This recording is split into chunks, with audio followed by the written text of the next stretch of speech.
Have you ever noticed how certain people radiate a presence that makes others uncomfortable? Not because they're aggressive, but because they expose weakness simply by existing?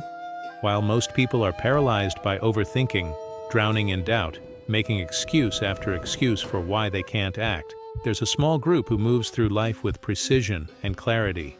And the gap between them isn't what you think. It's not talent. It's not luck. It's not connections. It's something far more brutal and far more accessible. Today, you're going to learn a mental framework that the samurai used to eliminate hesitation, and it's going to expose every excuse you've been hiding behind. Let me be direct with you. Your biggest problem isn't lack of information. You have access to more knowledge than any human in history. Your problem is that you're addicted to thinking instead of doing. You research endlessly but never start. You plan obsessively but never execute.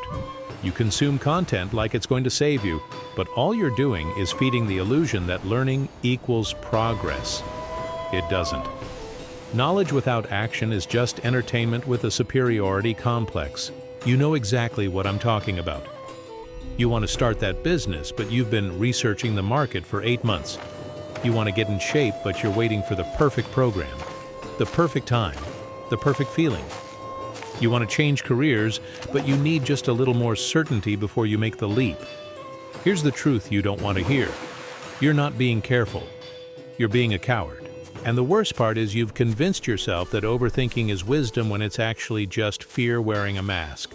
The cost of this pattern is catastrophic. Every day you delay is a day your competitors get ahead. Every moment you hesitate is a moment you're training your brain that inaction is acceptable. Every excuse you make is another brick in the prison you're building around yourself. And one day you're going to wake up 5 years from now in the exact same place. Maybe with a few more gray hairs and a lot more regret, asking yourself the saddest question in human language. What if I had tried? Before I show you exactly how to break this pattern, I need your help spreading this message. Subscribe if you believe in this kind of content, and comment with one word that describes your current mental state. Just one word. It's fascinating to see the patterns, and it tells me what content to create next. Now let's dive deeper. The samurai understood something about human psychology that modern self-help completely misses. They knew that strength doesn't come from adding more motivation, more willpower, more discipline. Real strength comes from eliminating everything that creates weakness in the first place. They had a specific framework for this, and it starts with understanding a concept they called mushin. Mushin literally translates to no mind or mind without mind. But don't misunderstand this. It's not about being stupid or thoughtless. It's about reaching a state where action happens without the interference of doubt, fear, or analysis. Think about it this way. When you're in a conversation and someone asks you a question, you don't stop to think about how to move your tongue and lips to form words. You just speak. That's mushin. The action flows without conscious interference. Now imagine applying that same principle to the things you're currently stuck on. Starting that project, having that difficult conversation, making that career change. What if you could act on these things with the same natural flow as breathing or speaking? What if the gap between knowing what to do and actually doing it simply disappeared? A researcher at Stanford's neuroscience department discovered something remarkable about peak performance. They studied the brain activity of elite athletes, surgeons, musicians, and entrepreneurs during moments of exceptional performance. And they found that during these peak states, the prefrontal cortex, the part of your brain responsible for conscious thought and analysis, was actually less active. In other words, when you perform at your highest level, you think less, not more. This is exactly what mushin trains you to access. But here's where most people get it wrong. They think mushin means acting recklessly or without preparation. That's not it at all. The samurai trained relentlessly.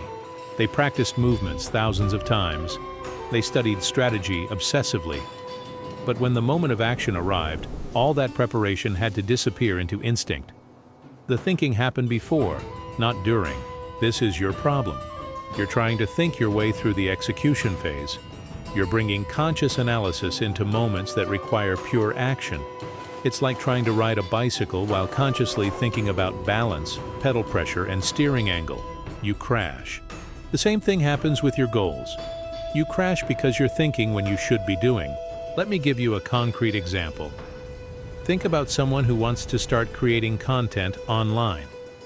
The person trapped in overthinking spends months researching equipment, studying algorithms, analyzing successful creators, waiting for the perfect niche, the perfect setup, the perfect moment. Meanwhile, the person who understands motion picks up their phone, records something, and posts it. It's not perfect. It might even be bad. But they did it, and then they do it again, and within those repetitions, excellence emerges naturally. The difference isn't courage, it's the absence of the mental barrier between intention and action. One person has a gap filled with fear, doubt, and analysis. The other person has eliminated that gap entirely. Intention equals action. No pause, no negotiation with yourself, no internal debate. Now let's connect this to a second samurai concept that builds on mushin. They called it fudoshin, which translates to immovable mind. This doesn't mean being stubborn or rigid. It means developing a mental state that cannot be shaken by external circumstances, threats, or chaos. Imagine a mountain. Wind hits it. Storms rage against it. But the mountain doesn't move. That's fudoshin. Most people's minds are like flags in the wind. Someone criticizes them. They crumble. Market conditions change. They panic. An obstacle appears. They give up. Their entire emotional state is controlled by things outside themselves. This is the opposite of power. When external factors control your internal state, you're not free. You're a puppet. Fudoshin is about building an inner fortress that doesn't react to every stimulus. When you face rejection, your mind doesn't collapse into self-doubt. It simply observes and continues. When you encounter a setback, you don't spiral into catastrophic thinking. You adapt and move forward. When someone tries to provoke you, they hit a wall of absolute calm because your mind has been trained not to be moved by noise. A professor of psychology at Yale University studied individuals who consistently perform under extreme pressure, people in high-stakes negotiations, emergency situations, competitive environments. And they found a common trait. These people had developed what researchers call emotional granularity combined with non-reactive observation. In simple terms, they could recognize their emotions without being controlled by them. They felt fear, but didn't obey it. They experienced anger, but didn't act from it. This is fudoshin in modern language. Here's how you train this. The next time you feel a strong emotion rising, anxiety, anger, frustration, whatever it is, do this. Stop and observe the physical sensation. My heart is racing, my jaw is tight, my hands are sweating. Just notice it without trying to change it or justify it. Don't tell yourself a story about why you're feeling this way. Don't try to make it go away. Just watch it like you're a scientist observing data. What happens when you do this consistently is remarkable. Over time, the activation threshold increases. Things that used to trigger a full panic response now just register as a mild sensation. You're training your nervous system to remain stable in conditions that used to destabilize you completely. This isn't suppression. Suppression is pushing the emotion down and pretending it doesn't exist. This is observation without reaction. Massive difference. Take a moment right now and ask yourself honestly, are you actually training your mind, or are you just hoping it gets stronger on its own? Drop your answer in the comments. Sometimes writing it out creates the shift you need. Now here's where it gets even more interesting.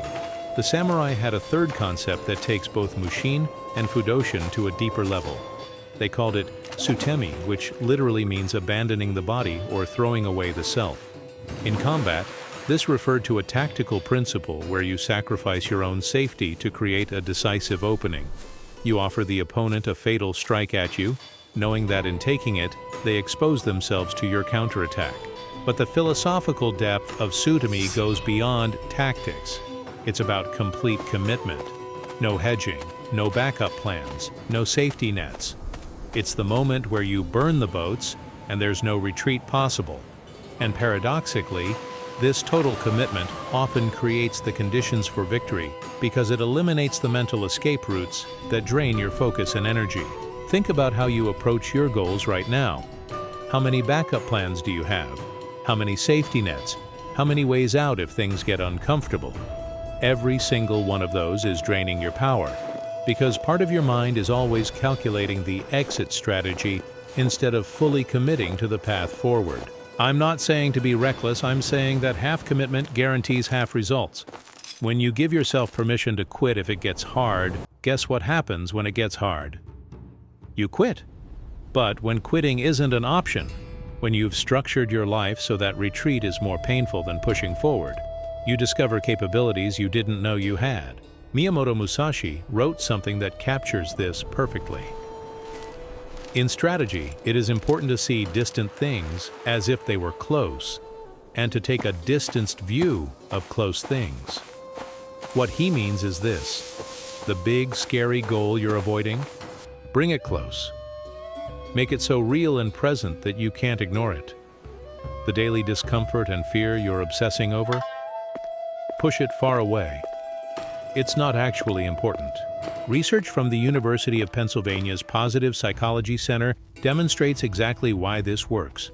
They tracked individuals attempting major life changes, career transitions, business launches, significant habit formation, and they found that people who publicly committed, who told others about their goals and created accountability structures, had a success rate over 60% higher than those who kept their goals private. Why? Because they practiced sutami. They eliminated the option of quiet failure. But let me be very clear about what this doesn't mean. Sutemi is not about stupid risk-taking or gambling your life on a whim. The samurai who practiced sutemi had trained for years. They had mastered fundamentals. They understood strategy deeply, but when the moment of action arrived, they committed fully without reservation. The preparation was thorough. The execution was total. This is the part that people miss. They want the sutemi moment without the preparation. They want to burn the boats without having learned to sail. That's not courage. That's just foolishness. Real sutemi comes after you've built a foundation, after you've developed skills, after you understand the territory. Then, and only then, do you commit completely. So let me ask you directly, what are you half committing to right now? What goal do you claim you want, but you've left yourself 12 different exit ramps? Identify it. And then ask yourself, what would have to be true for you to fully commit? Not recklessly, but completely. No plan B, no mental escape hatch. All in. Now I want to introduce you to a concept that underlies all of these. The samurai called it ku, which translates to void or emptiness. In their 5-element system, earth, water, fire, wind, and void, ku was considered the highest element. But it's widely misunderstood. Ku doesn't mean nothingness in a nihilistic sense. It means pure potential. It's the space where form and energy can emerge. It's the blank canvas before the painting, the silence before the music, the stillness before the movement. Here's why this matters to you. Your mind is constantly full of thoughts, worries, plans, regrets, fantasies, noise. And in that fullness, there's no room for anything new to emerge. You can't hear your intuition because your head is too loud. You can't see opportunities because your vision is cluttered with what you think should happen. You can't act decisively because you're carrying the weight of every past failure and future fear. Ku teaches you to create space, mental space, emotional space, space in your schedule, space in your attention, because it's in that emptiness that your best ideas appear. It's in that void that clarity emerges. It's in that silence that you finally hear what you actually need to do. A study from MIT's Brain and Cognitive Sciences Division found that the brain's default mode network, the system that activates during rest and mind wandering, is actually critical for creative problem solving and insight generation. But here's the key. It only activates when you stop actively thinking, when you create space, when you allow emptiness, The answers you're desperately searching for in books, courses, and podcasts might actually emerge in the 5 minutes of silence you refuse to sit with. Think about the last time you had a genuine insight. Not something you read somewhere, but a real aha moment where you suddenly understood something in a new way. I guarantee it didn't happen while you were actively trying to figure it out. It happened in the shower, on a walk, right before falling asleep, in a moment of in a moment of mental emptiness. This is why the constant content consumption is killing you. You never create space. You fill every moment with input. Podcasts while commuting, videos while eating, articles while waiting in line. You're addicted to mental fullness, and it's preventing the very insights and clarity you're consuming all that content to find. Here's a practice the samurai used that you can apply immediately. They called it zazen, but you don't need to make it mystical. Here's the version that works. Sit somewhere without your phone for 10 minutes. That's it. No meditation app? No guided anything, just sit. Your mind will go crazy. Thoughts will flood in, let them. Don't try to stop them. Don't try to clear your mind. Just sit in the noise and let it be there. After about 5 minutes, something shifts. The noise starts to settle. Space begins to appear. And in that space, often comes clarity about the exact next step you need to take. But most people won't do this, because 10 minutes of silence is more terrifying than 10 hours of distraction. You're afraid of what you might hear in the quiet. You're afraid of what might surface. And that fear keeps you trapped in constant noise, constant motion, constant mental fullness that prevents any real progress. Let me connect all of this with another crucial concept. The samurai practiced something they called zanshin, which means remaining mind or lingering spirit. It's the state of relaxed awareness that persists after you complete an action. In martial arts, it's not dropping your guard after you land a strike. In life, it's maintaining consciousness and presence even after you achieve a goal or finish a task. Here's why this matters. Most people operate in extreme swings. They're either completely focused on a goal, grinding obsessively, or they're completely checked out, celebrating or recovering. There's no middle ground, no sustained awareness, and this creates a pattern where they achieve something, relax completely, lose all momentum, and then have to rebuild from zero for the next goal. It's exhausting and inefficient. Zanshin teaches you to maintain a baseline level of presence and readiness at all times. You finish a project, but you don't collapse. You reach a milestone, but you don't lose sight of what's next. You solve a problem, but you remain aware that new problems are always emerging. This isn't about never resting. It's about not disconnecting completely. It's about maintaining a thread of awareness and intention even in moments of rest. A researcher studying elite performers across multiple domains, athletes, entrepreneurs, artists, found that the top performers all shared this trait. After completing a major achievement, they took brief recovery periods, but they never fully disconnected from their training or practice. They maintained what they called active rest. Their bodies might be recovering, but their minds remained engaged with their craft. This is zanshin. Think about your own pattern. How many times have you worked hard toward a goal, achieved it, celebrated, and then completely lost momentum? You get the promotion and then coast for months. You reach your weight loss target and then gain it all back. You launch the project and then neglect it. This happens because you didn't practice zanshin. You treated the goal as a finish line when it was actually just a checkpoint. The practice is simple. After completing any significant task or reaching any goal, instead of immediately moving to celebration or distraction, pause for 30 seconds. Breathe. Acknowledge what you did, and consciously set your intention for what comes next. This small practice maintains the thread. It keeps you connected. It prevents the complete collapse of momentum that most people experience. Now let's talk about application, because all of this philosophy means nothing if you don't know how to use it in real life. Let me give you a framework that combines all these concepts into something you can actually implement. First, understand that your current approach to taking action is probably broken. You're trying to motivate yourself into action. You're trying to feel ready. You're trying to eliminate all uncertainty before you move. This will never work because motivation is unreliable, readiness is an illusion, and certainty doesn't exist. What you need instead is a system that makes action automatic regardless of how you feel. Here's the system. It has 3 components based on what we've covered. Component 1. Reduce decision fatigue by eliminating options. This is Sutemi in practice. Most people fail not because they make bad decisions, but because they make too many decisions. Every choice requires mental energy. Every option creates potential for doubt and delay. So eliminate options. Instead of having 10 possible business ideas, pick one and kill the others.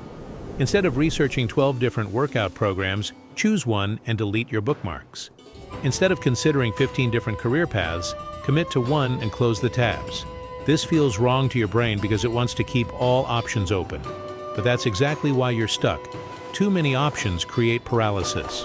A professor of behavioral psychology at Columbia University found that people presented with fewer choices not only decide faster, but also experience higher satisfaction with their choices and greater follow-through on their decisions. More options doesn't equal better outcomes. It equals more anxiety and less action. So practice ruthless elimination. Burn the boats, close the doors, make retreat impossible. Component 2. Create implementation intentions. This is motion in practice. Most goals fail because they're too abstract. I want to get in shape. I want to start a business. I want to learn a skill. These aren't plans. These are wishes. They require you to make a decision in the moment, and in the moment, your willpower is weakest. Instead, create if-then statements that bypass decision-making entirely. If it's 6 in the morning, then I do 20 push-ups. If it's lunchtime, then I eat the meal I prepared. If it's the end of the workday, then I work on my project for 1 hour. No negotiation, no decision. The condition triggers the action automatically. Research from the University of Pennsylvania shows that people who use implementation intentions are 2 to 3 times more likely to follow through on their goals compared to those who rely on general intentions. Why? Because they've eliminated the decision point. The gap between knowing and doing disappears. This is the practical application of motion. The action flows without conscious interference because you've designed the system to make it automatic. Component 3. Build anti-fragility through progressive exposure. This is Fudoshin in practice. Most people avoid discomfort, which means their tolerance for discomfort never increases. They stay in their comfort zone and then wonder why they can't handle pressure. You have to train your nervous system to remain calm in chaos. And the only way to do that is progressive exposure to controlled chaos. Start small. If public speaking terrifies you, don't start by giving a TED Talk. Start by speaking up in a small meeting, then a larger meeting, then a presentation to your team, then a workshop. You're progressively exposing yourself to the thing that triggers your nervous system. And in doing so, you're training it not to react. If you freeze up when confronted, start practicing small confrontations. Question a charge on your bill. Send back a wrong order at a restaurant. Set a boundary with a friend. These small acts train your system to remain stable during conflict. Then, when the big confrontation comes, your nervous system doesn't spike because you've trained it through progressive exposure. Sports psychology researchers at Duke University found that athletes who deliberately practice performing under pressure through simulated competitions and high-stress training conditions show significantly better performance in actual competitions compared to those who only train in comfortable conditions. They've built what researchers call stress inoculation. Their nervous systems have been trained not to collapse under pressure. You need to do the same. Now here's where most people fail with all of this. They understand the concepts intellectually, but they never actually practice them. They read this, nod along, think, yeah, that makes sense, and then go right back to their old patterns. Because understanding is easy, implementation is hard. And you've been choosing easy for so long that hard feels impossible. But here's the brutal truth. The gap between where you are and where you want to be is entirely filled with hard things you're avoiding. That's it. There's no secret. There's no shortcut. There's no hack. There's just the uncomfortable work you know you need to do but you're not doing. And every day you avoid it, that gap gets wider. So let me ask you the question that actually matters. Are you going to close this video, feel momentarily inspired, and then do nothing? Or are you going to make one tangible change in the next 60 minutes that proves you're different? Not tomorrow. Not after you finish researching. Not when you feel ready. In the next 60 minutes. Pick one thing from what I've shared. Just one. Maybe it's eliminating all your backup options for a goal and fully committing. Maybe it's creating an implementation intention for one habit you've been trying to build. Maybe it's sitting in silence for 10 minutes to create mental space. Just pick one and do it. Because that action, as small as it seems, is what separates people who transform from people who just consume transformation content.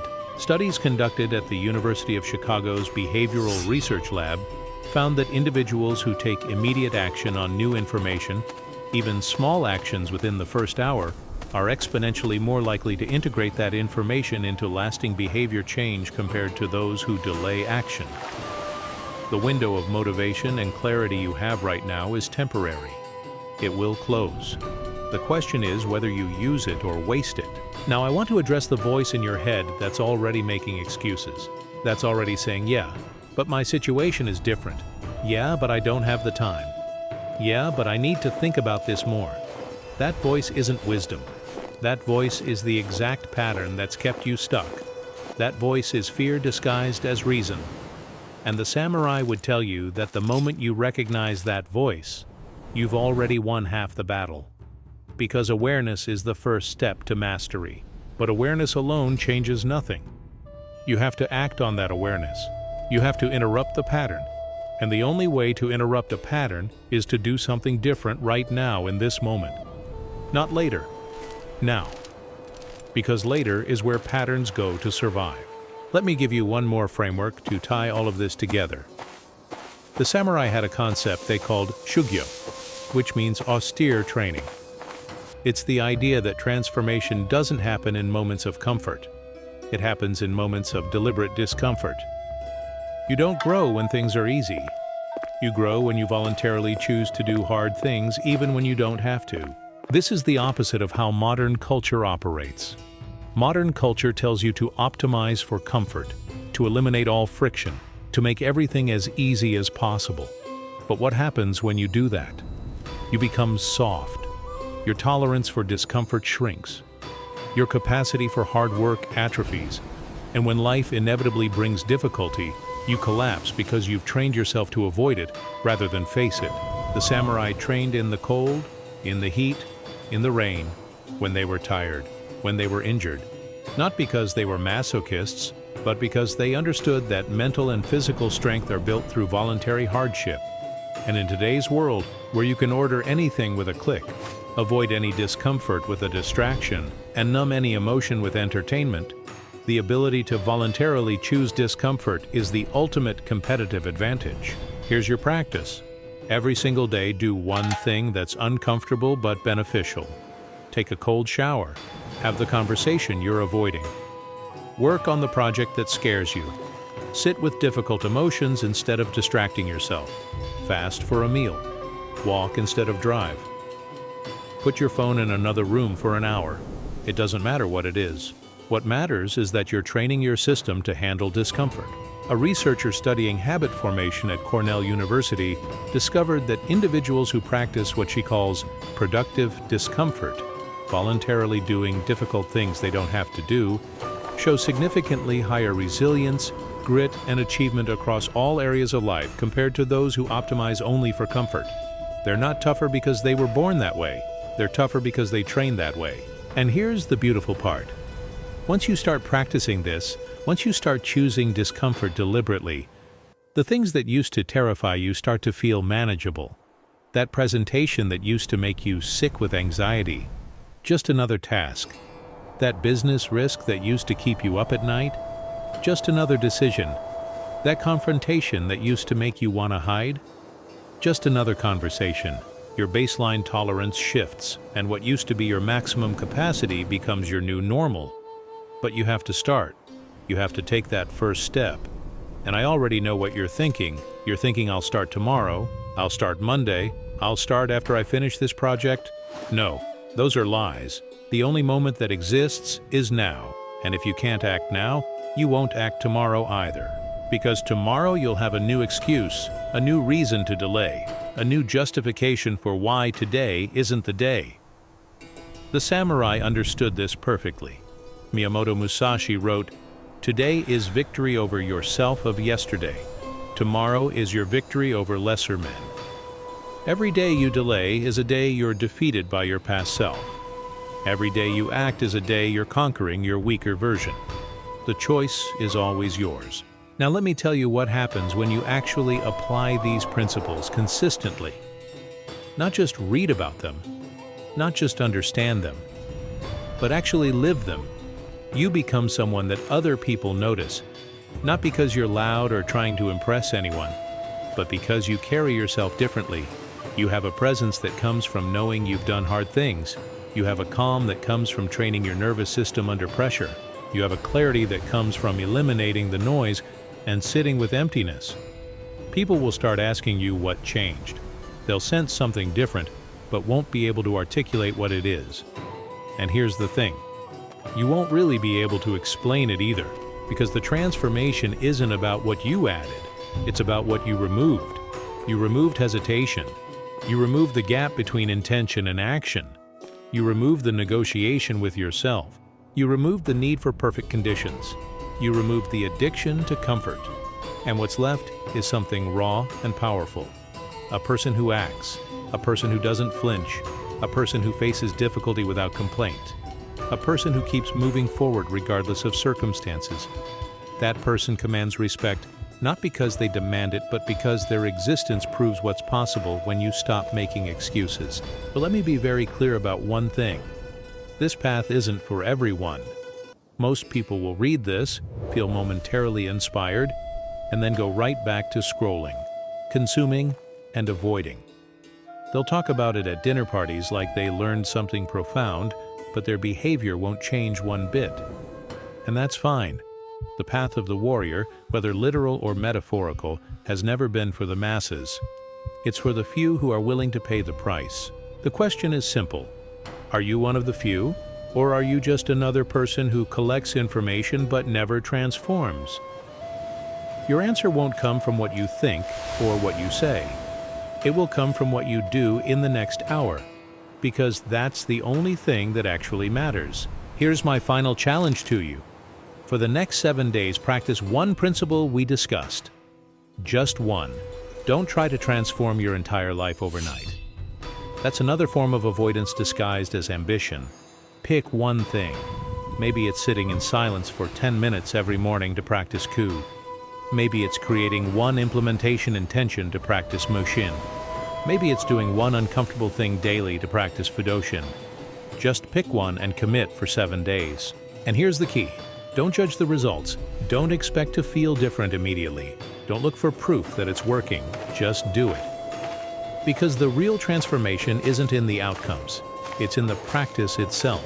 When you prove to yourself that you can commit to something for 7 days regardless of how you feel, you've already changed. You've already become someone different. Someone who keeps their word to themselves. And that's the foundation of everything else. Before I close, I want to leave you with one final thought from Miyamoto Musashi. He spent his entire life studying the way of the sword, winning over 60 duels, developing strategies that are still studied today. And at the end of his life, he wrote this: "There is nothing outside of yourself that can ever enable you to get better, stronger, richer, quicker, or smarter. Everything is within. Everything exists. Seek nothing outside of yourself. You already have everything you need. You don't need another course. You don't need another book. You don't need another motivational video. You need to stop seeking and start being. Stop consuming and start creating. Stop planning and start doing. The answers you're looking for aren't out there.